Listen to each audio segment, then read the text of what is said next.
Bien, Celso Fantinel es presidente de FEDEAGRO, es nuestro invitado esta tarde en Contexto. Estamos conversando sobre la situación del campo venezolano usando la etiqueta En Contexto Agrícola. Los invitamos a seguirnos, por supuesto interactuar con nosotros, @En Contexto Episodio y @Carlos Peñalosa. Dejamos una idea en el aire y tenía que ver con las importaciones. Otros sectores productivos del país sostienen que en medio de este repunte que se está dando, como han anunciado algunos gremios de la producción nacional, también está ocurriendo un fenómeno que afecta a la producción nacional, a la misma producción, y tiene que ver con el privilegio que se está dando a la importación de productos importados. ¿Qué pasa en este caso con el campo venezolano? Es una realidad que también se está viendo, importación de arroz ya empaquetado, importación de harina de maíz también ya como producto terminado. ¿Cómo esto está afectando en el caso específico del campo?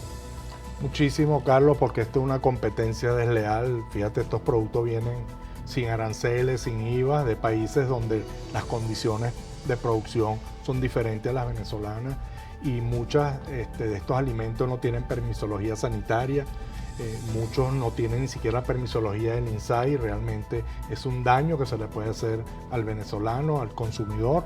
Vemos que también el contrabando de hortalizas de Colombia a Venezuela, nadie le pone un freno a eso, no hay permisología, no hay control sanitario y realmente hay que cuidarse de eso. Vimos como el mismo gobierno importó arroz de Guyana a través de unas gabarras por el Orinoco, un arroz con más de 40% de granos dañados, que eso ya va para consumo animal y realmente lo están utilizando para las bolsas CLAP. Realmente es lamentable que esté ocurriendo eso, porque nosotros estamos en capacidad de producir un arroz de primera calidad, una harina de primera calidad, con maíz recientemente producido y cosechado.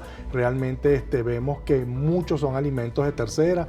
Olvídense los venezolanos que los bodegones van a alimentar a 25 o 30 millones de habitantes. Los alimentos salen de las producciones de los campos. Todos los países de primer mundo tienen producciones que son hasta excedentarias y por eso nos permiten importarlas para acá, para Venezuela. Pero realmente vimos que esta pandemia puede poner en jaque todo lo que tiene que ver la alimentación mundial, y Venezuela, como dije antes, está en capacidad de producir el 100% de sus alimentos. Lo único que deberíamos estar importando es trigo, que no se da aquí en Venezuela.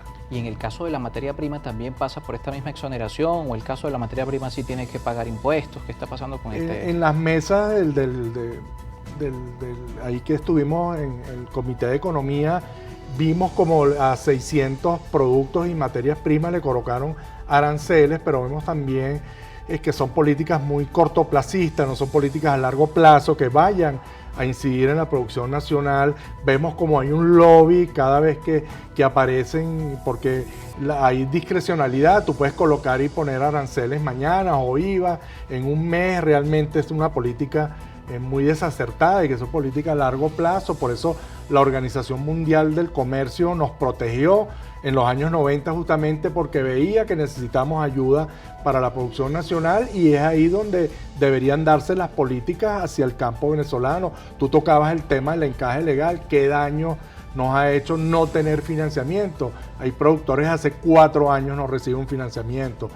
Tú necesitas financiamiento para maquinaria, equipo, para la nueva siembra. Fíjate que estamos ya, las asociaciones de FEDEAGRO, entrando en la nueva ronda de adquisición de insumos que se van a utilizar en el año 2022. Si usted no lo compra de aquí a noviembre, difícilmente estos insumos van a llegar para el mes de abril y mayo, cuando vuelva a iniciar el ciclo de invierno del año 2022. Vean lo delicado que está el mundo, vean cómo está la situación y fijemos la mirada al campo venezolano. Ahora, también estamos en desarrollo de lo que fue el ciclo de invierno del año 2020-2021, pero también a las puertas de lo que es el llamado ciclo norte-verano. ¿Cómo se está preparando el campo venezolano? Es un ciclo más corto, es un ciclo de rubros distinto al más importante, podríamos decir, de la zafra, que es el caso del ciclo de invierno, donde se cosecha el maíz para la arepa del venezolano. Pero en este caso, ¿estamos esperando mejorías en este ciclo que viene? Bueno, ahí es la misma intención de siembra. Lo que pasa es que ya se vienen corriendo los ciclos. Ya tú ves que Portuguesa, que es donde más se siembra el norte-verano, ya se corrió mes y medio. Y entonces eso va a afectar la siembra de leguminosas, de ese frijol chino y también de ajonjolí para este norte-verano. Realmente eso es lo que sucede. Los ciclos biológicos de los vegetales, ¿sabes?, son muy finitos y uno tiene que ir justamente aprovechando esas ventanas de lluvia, y luego cosechas y viene el nuevo ciclo norte-verano, así como va a venir una cosecha importante hay algo de recuperación también en caña de azúcar, pero es por productividad, no por superficie de siembra. Pero es así, pues, el tema diésel, el tema gasolina, el tema insumos que hay que comprarlo en el extranjero y el financiamiento va a afectar. Ojalá logremos mantener por lo menos las 100.000 hectáreas que tuvimos en el año 2020-2021 en lo que tiene que ver el norte verano, y por supuesto el arroz, que es un rubro que necesita diésel para siembra y para riego, las motobombas. El tema eléctrico también hizo que muchos productores en arroz cambiasen nuevamente de motores eléctricos a diésel, y entonces tú tienes un consumo de diésel en lo que es la siembra, cosecha y también en el riego, y realmente es el rubro que no creció.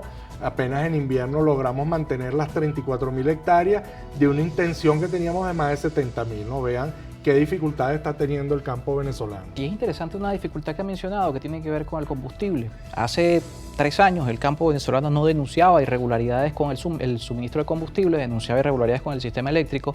Se ha sumado el combustible y hay otros factores que no hemos mencionado. La inseguridad, el abigeato en el caso del ganado, el robo de cosecha en el caso de los agricultores. ¿Cómo esto también sigue impactando en lo que es la producción? ¿Ha disminuido? Estamos hablando también que son fenómenos que se han venido a menos respecto a los problemas. No, el combustible sigue escaso en casi todas las regiones del país, menos en la ciudad capital. Privilegiados los que viven en Caracas, pero vemos como el combustible diésel y gasolina escasea en todo el país, colas de 4 días, de una semana, y cuando vas a la zona montañosa, hasta de un mes en cola para echar gasolina o diésel realmente. Y el tema de inseguridad igual, el abigeato sigue subiendo según las cifras de Fedenaga, y vemos también cómo muchos productores han tenido que abandonar su unidad de producción producto de esta delincuencia. Hasta aquí mismo en Jarillo pueden ver como el tren de Aragua a través de la zona de Colonia Tovar, cómo destrozó esa zona tan importante, productora de hortalizas para la región capital. Realmente nosotros siempre le hacemos un llamado a las autoridades para que justamente juntos hagamos planes de prevención, y esto también tendrá mucho que ver la delincuencia con el tema de desempleo. En el campo venezolano debe haber un desempleo que ronda por encima del 40%, y eso también ha traído como consecuencia que estas bandas delictivas tengan que delinquir para poder sobrevivir y comer. Esta realidad se ha planteado al Ejecutivo. Fedeagro es una organización que participó en las mesas económicas, participó en los motores productivos, tuvo representación en las distintas instancias que el Estado venezolano ha planteado para hablar sobre la situación de distintos sectores de la economía, donde han llamado a Fedecámaras, han llamado a representantes, incluso este año también la representación de Fedecámaras y con Industria ha participado en conversaciones con representantes del Ejecutivo Nacional. Es decir, han tenido la oportunidad de plantear esto al Ejecutivo, y quisiera consultarle, si nos da tiempo en este segmento del espacio, ¿cuál ha sido la respuesta que han tenido por parte de las autoridades? Lo vamos a conversar al regreso de la pausa. Estará con nosotros Celso Fantinel, el presidente de Fedeagro. Recuerden la etiqueta que estamos utilizando, En Contexto Agrícola, en las redes sociales, @EnContextoPiso y @CarlosPenalosa.